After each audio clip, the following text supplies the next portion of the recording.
After 3 years of renovations, both inside and out, to this 100-year-old house, it's finally time to renovate the sunroom. And why don't I just back up and show you what it looked like when we first bought. So here's walking through the same area back to the sunroom with its little hobbit door. And this room was kind of a mix of the Blair Witch Project meets Pretty in Pink. I called you 3 times. Tell me where you are! And I left messages. A bit scary and a bit, well, I don't know what. Enough to say it needed a lot of work. Just getting it cleaned up made a big difference. And replacing both doors to ones that actually had some glass to let some light in.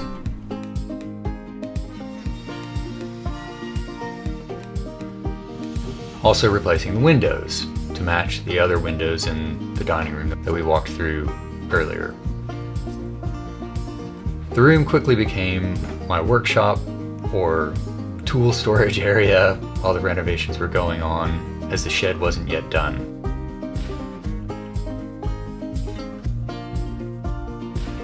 First step, demo. The room was cased in masonite, so floor to ceiling and all the ceilings as well. There was heaps of dirt up there. I had to take so many showers.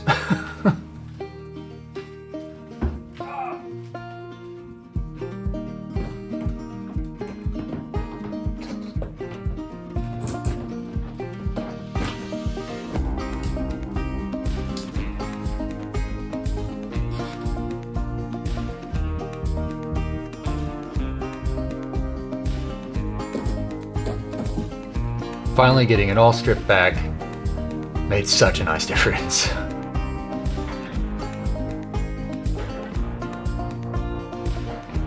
You can see where we had replaced a lot of the weatherboards on the front of the house because that side of the house was so overgrown. This giant monstera and there are vines growing into the wall.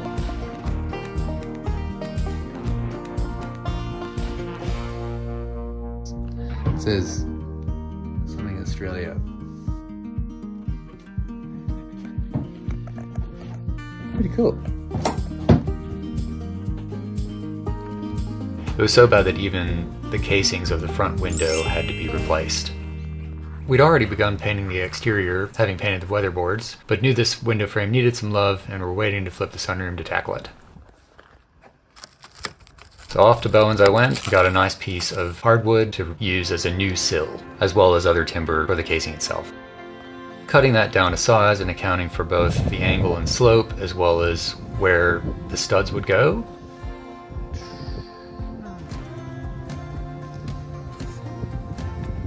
Placed that in with the proper supports and secured it in with glue and screws.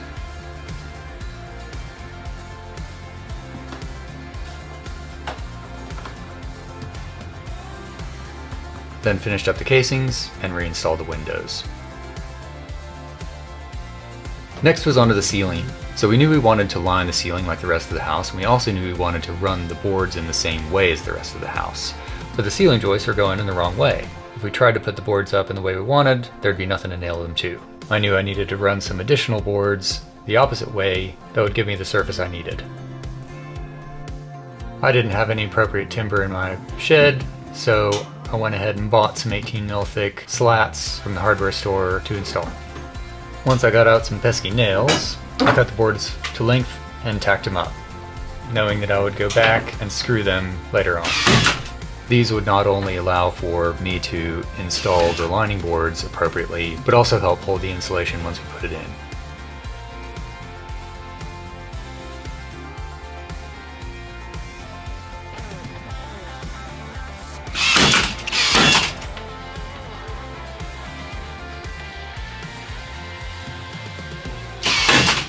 So once I tacked in all the boards, I went back and attached them to the joists with screws. Considering all the framing was hardwood timber, I went ahead and pre-drilled a pilot to make my life easier. And funny the things you find in a 100-year-old house. This part of the old rafter was a part of an old post from potentially this house when it used to have, we think, a veranda that went all the way down the side of the house where the new addition is. Oh, and here I am singing again. Let's back that up.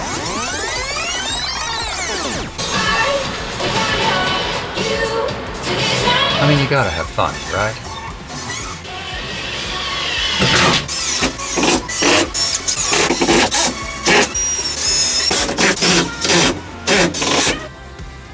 After finishing that up and making sure that I didn't miss any spots, it was time for insulation.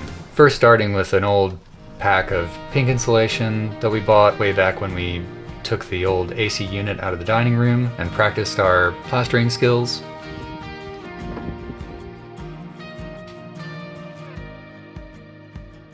Then back out it the following weekend, finished the ceiling with some new insulation. Got the air cannon out.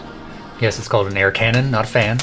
And finished the rest of the ceiling with some new insulation, as well as a bunch of insulation that neighbor Pete came through again. Had some hiding under his house for us. Thanks, Pete. This went pretty easy. I found, though, that I needed to add some string lines in order to hold up some of the insulation while I put it in, as the size of the battens and the spacing of the boards that I put it in didn't quite match up.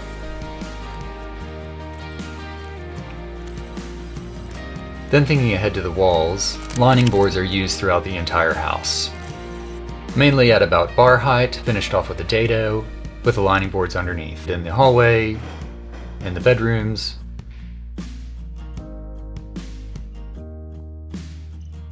in the dining room, as well as in the middle room of the house, which we turned into our little TV lounge. For this reno, we decided to take the lining boards up on the TV wall to a much higher height. And this is not quite done, as that bench belongs outside with the outdoor dining table, and I'm still due to build in some built-in shelving paired with a nice big piece of art on the left. So thinking about the sunroom, I already knew I wanted to line most of it, and after some thought we decided let's take the lining boards up to about the top of the door frame and then take the dado around that and plaster above. Off to the local hardware to pick up my first batch of lining boards. Don't worry, I live really close by. Okay. And this is a bit later in the project when we had already made a bunch of cuts, pre-planned and otherwise, and we knew some of the leftover lining boards will come in handy once we get around to flipping the bathroom. So getting these measured and cut to size for the ceiling, and then making our start.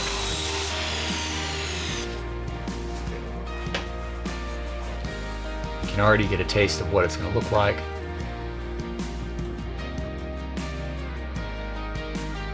And then moving on to the walls. So insulating each wall and lining them at the same time as we had some stuff in the room. We were tired of moving around all the time and didn't really have another place to put it.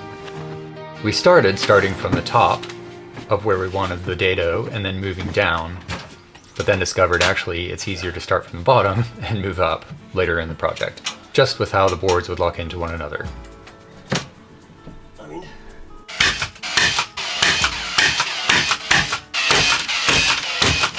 So moving back and forth from the sunroom to the shed, just making all the cuts that we needed to, and slowly getting it all lined.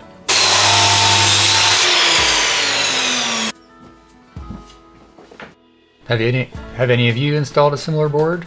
Any tips or tricks to share? Let me know in the comments.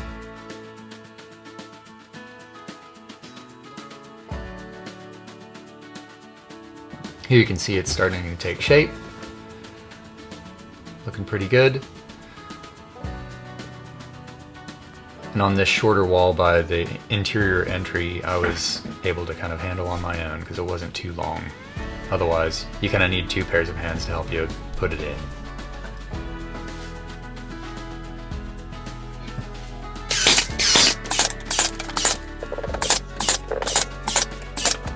I made a hole for the wiring after the Sparky had come in for this switch.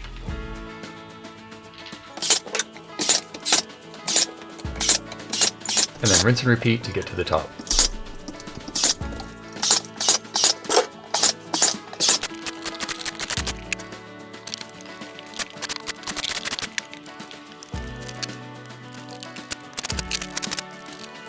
The top board, of course, I had to rip down in order to take off the top bit to create a clean finish with the dado.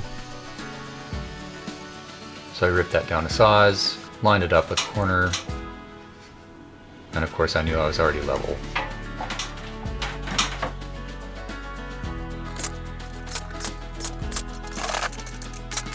As mentioned before, the Sparkies had been in to wire the ceiling fan already. The house had already come with the same black ceiling fan in the study, guest room, and the TV lounge, so early on we decided let's just keep it consistent throughout the house.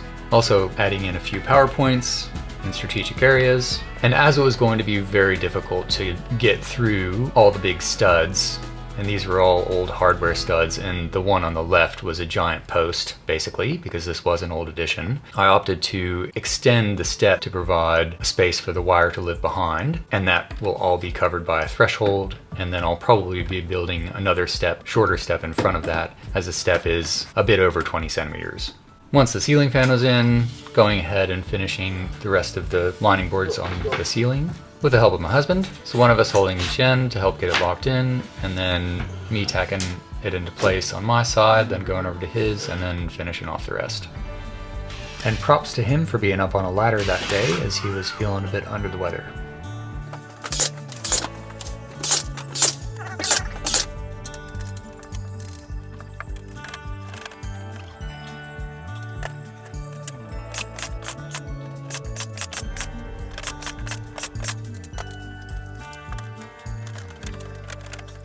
Then the dado. As you can see, I need to countersink that nail. And I missed getting some footage of this step, so we're gonna skip ahead a bit. So you can see we've already got the plaster board cut and put in. So these were cut kind of strategically, but also based on how many boards we had. And of course, we won't be mudding this. We'll be using some battens to cover the seams in order to complement the rest of the house. So we just used a box cutter to score each side, and then snap it at the lines, put it in place, and I pre-drilled a hole because all of these studs again are hardwood, and then nailed in flathead nails to secure it.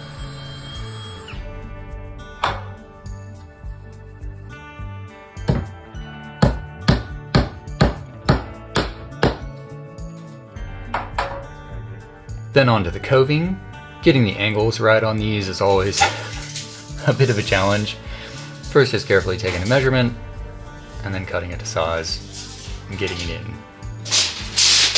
I hadn't done work like this in a while, so getting the angles right was a bit of a challenge. But when I measure for things like this, I like to start at 100 at an even number, and then to make sure that I'm getting right on the angle.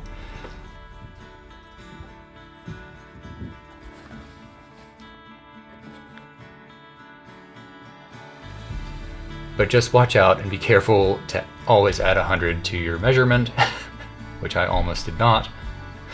Otherwise, you're going to be really disappointed when you get back in to install it. And then going back inside to lift it up, find out that you're the wrong way around, flipping it around, and then going back in to find out that actually you didn't cut it the right way in the first place. Moving on to the battens. These were the easiest part of the job, just cutting them down to size and tacking them in.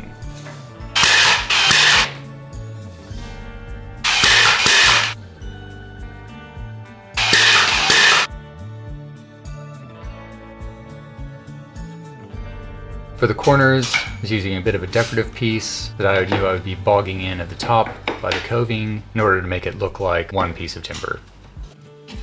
Prepping for painting, starting off going around and filling all the nasty holes. I like to overfill, let it dry, and sand it all down to make sure that I get a nice level surface that's practically invisible. Most of these boards were actually pretty nice, but of course you always get a few that need some more serious patching.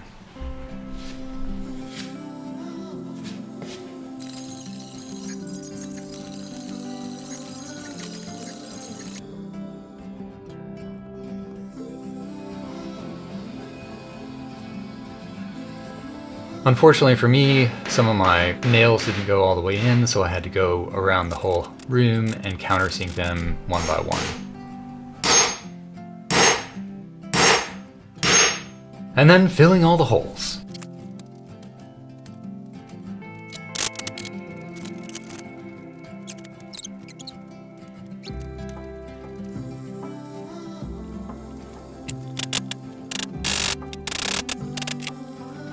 Then once all my holes were filled and sanded back, I was feeling really good about where I was at. Almost ready for painting.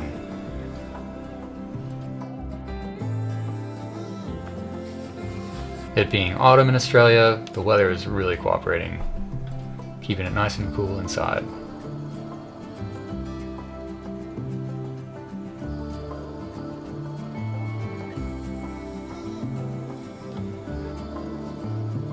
But you know how sometimes when you're renovating a space, you just never feel like you're ever going to finish? Then on to the undercoat. So we use the same system we've used in the past when we did the ceilings. So starting with a Zinsler bin product as a first coat. This product is amazing. It's basically a shellac and it covers all of your knots and things, and it dries in about 15 minutes.